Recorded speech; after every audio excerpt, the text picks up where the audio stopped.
Hi guys, welcome back. Excuse me. Today is Saturday afternoon. What we have is, of course, toasted bread or toasted crostini, whichever. You can actually get this at HEB. It's already prepped. You don't have to worry about it. But if you want to go the extra mile, toast whatever type of bread. Just cut it, season it, butter it, season it, and then toast it to your liking. I was actually craving spinach artichoke dip. So I tend to have a tendency of tweaking my recipes. Well, they're not my recipes; they're someone else's recipes, but I tweak them to my liking. So what I have here is spinach artichoke. It has artichoke. It has spinach, as you can see. Then it has roasted red bell peppers, and I think I put some garlic in there as well. Yeah. So I'm excited to taste this. Then over here we have the spicy rigatoni, spicy chicken rigatoni. This is more inspired from Boca de Pepos. If anyone's had it before, it's super good. But theirs is a little bit more saucy and a little bit more spicy. I did add some spiciness to it, but to my liking, of course. And of course I added these cherry tomatoes. Thank you, Joanna, again.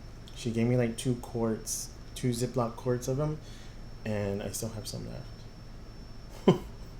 So, first bite goes to you. It's going to get started.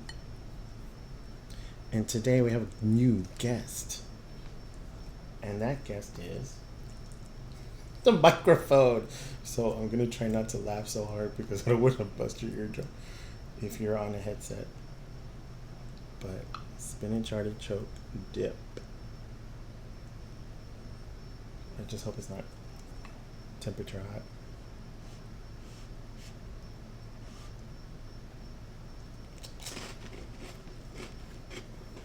Mm.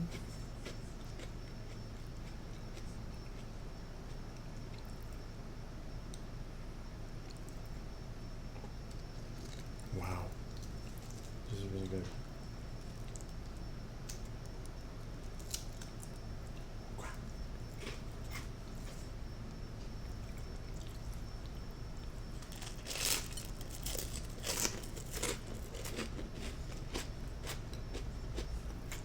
Mm-hmm.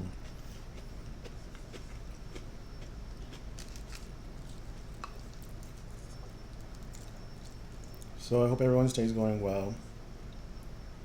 Yesterday, after work, it's kind of emotional. If you're following RuPaul's Drag Race, I found it very emotional.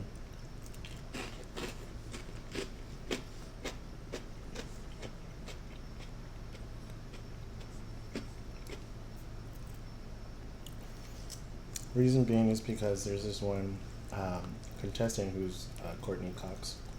She's Persian. She's from Canada. She was born in Canada, but her family, her parents, are from Middle East, Iran, if I'm not mistaken. So the whole thing with Trump, putting a ban on immigrants coming in really hurt them. And her performance, not her performance, but her runway look was amazing. Very thought provoking as well. Dude, I forgot that guy's name, Jeff Goldblum. He was on it too. His reactions were making me cry as well.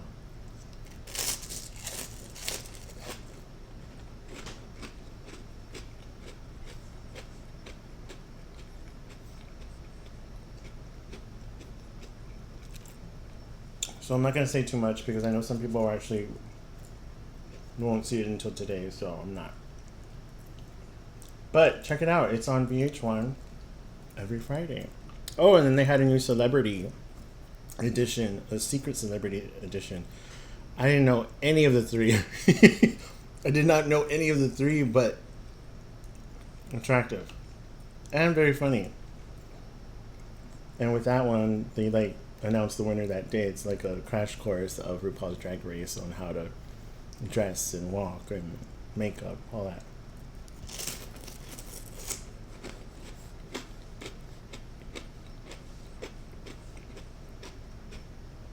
And 2 of them are actually heterosexual. They identify as heterosexual. The third one is non-binary. meaning that they don't put a cap on their if they feel they don't put a cap on their gender identity. So if they feel feminine, they feel feminine. If they feel masculine, they feel masculine. It's gender fluid. Trust me, it took me a while to understand all this, but I'm still learning. By the way, sorry. And a shout out to Miss Carla. She gave me this straw, this glass straw. Oh, you can hear it. Thank you very much, Carla.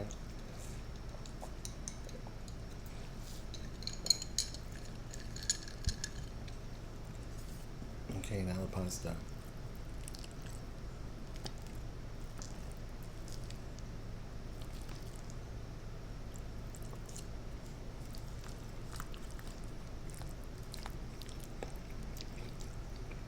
Mm-hmm.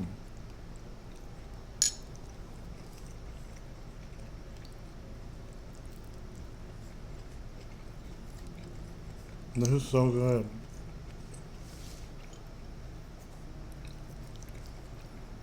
I noticed that when I went to go pick up the microphone today, because it came in today, totally forgotten about it, that there was actually more cars driving on the expressway. I just thought that was weird.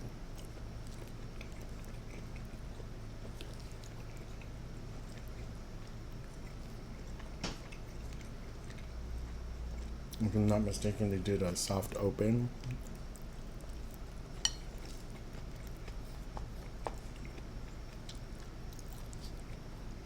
Oh crap, I think I put too much cayenne pepper.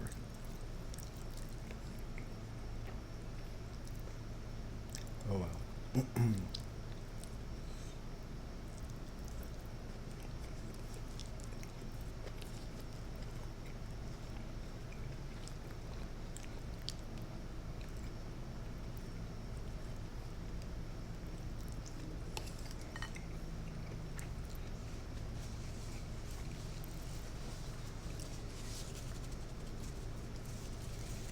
Shoot.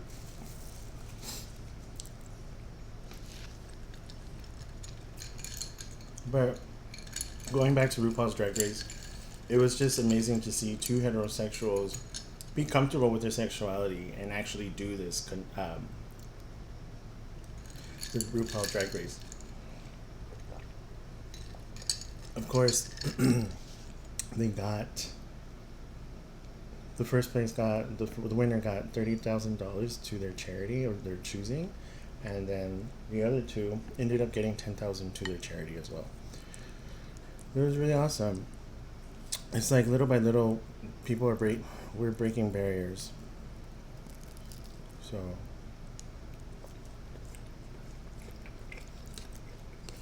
that's very good to see.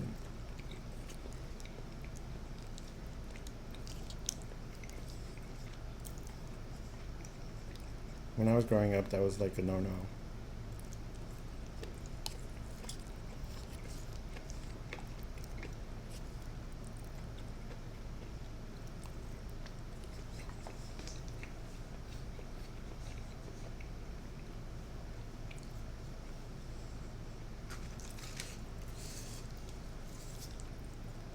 Guys, I don't know if I should put the recipes that are in my head on my YouTube channel. If I get somebody who wants a recipe, then I will.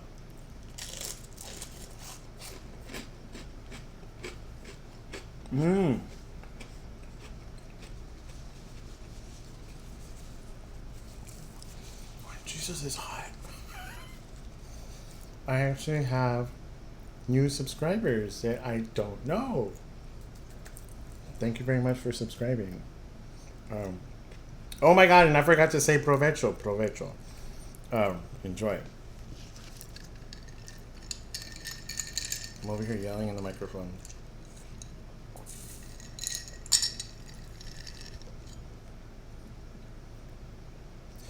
This is really good. I haven't had this in years. Years. 6 years? 7 years.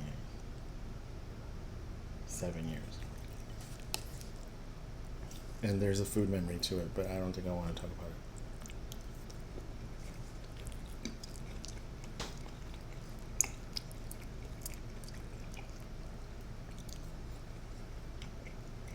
I will talk about this food memory, this dish. First time I ever been to Boca de Pepos. I went to go visit for spring break. One of my very good, best high school friends, Miss Robbie. So they ended up moving to Denton, or up there in Dallas Fort Worth.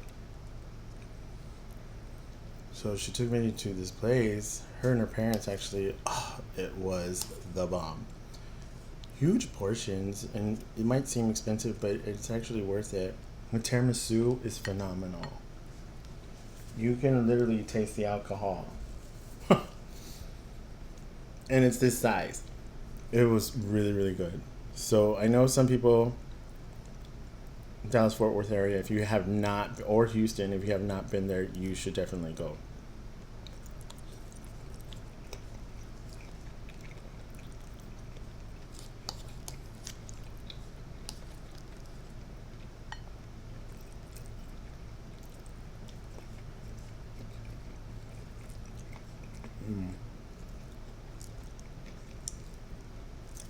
So, I'm continuing watching 60 Days In, season 5 or 6. The latest one.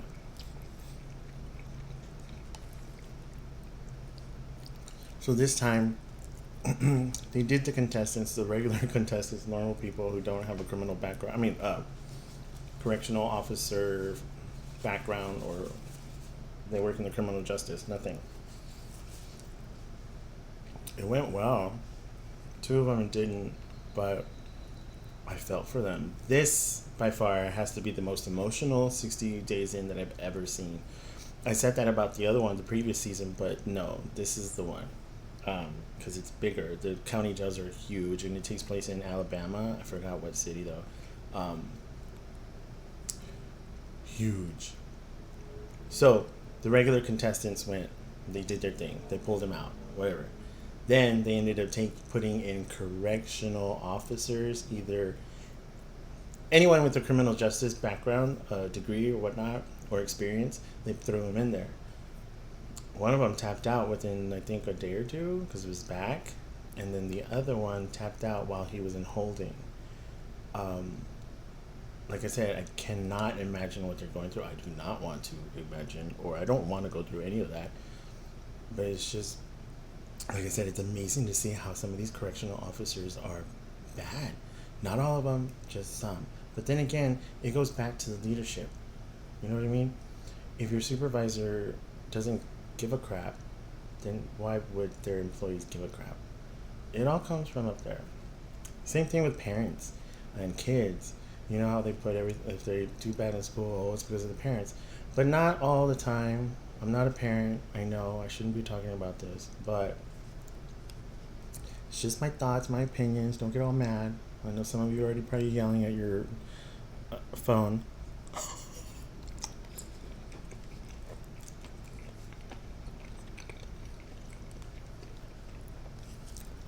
I am not a fan of peas, but this goes amazingly with it.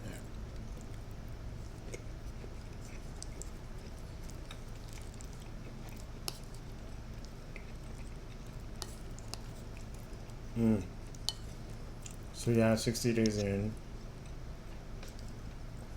Amazing show. Nerve-wracking at times.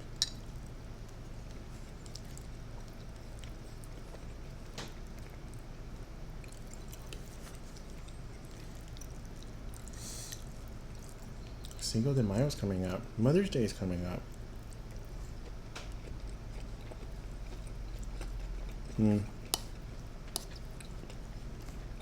I think we're still going to be in shelter in place for Mother's Day, but I already have plans in my head. Maybe I'll videotape it. I don't know.